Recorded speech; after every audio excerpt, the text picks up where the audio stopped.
The laws of the land haven't kept up with technology, so there's not going to be another Beatles. There's not going to be another Hendrix or Kiss or anybody else, because there's no structure. There is no record industry. There's chaos. So what you do is you work hard at doing what you do, and I work hard at what I do, and I want to get paid. I already put in more than 10,000 hours. There's that 10,000 hour principle that if you spend enough time, you get good at something. It's a good idea.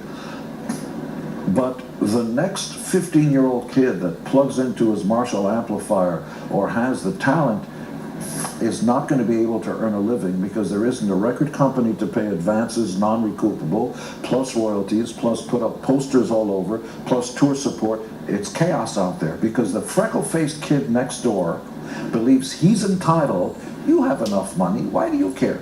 I want to take your creation, and I just want to make as many copies as I want without paying you for it. And they can do that.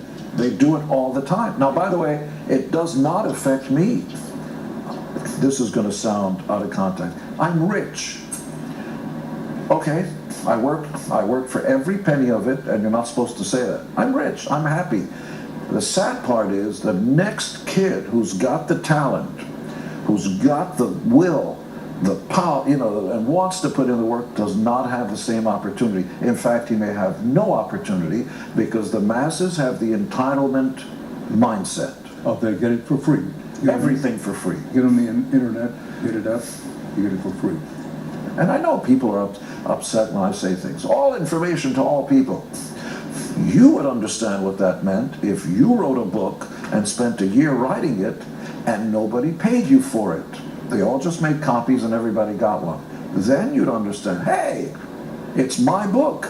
Yeah, but you have enough money. Don't worry about that. I take your point, but to those who would say, listen, if rock and roll is dead, do you think rock and roll is dead?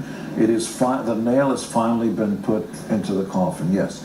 And that's because I'll play a short game with you. From 1958, for 25 or 30 years after that, let's give it 30 years. From 1958 for 30 years makes it 1988, okay?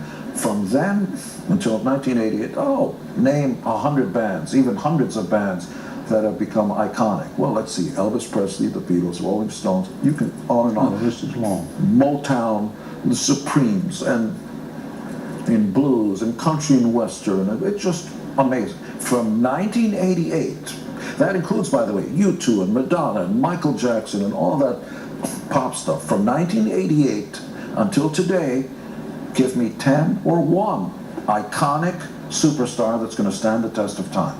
Nirvana. Because they recorded 2 records. Okay, so maybe I'll give you Nirvana. So that's 1.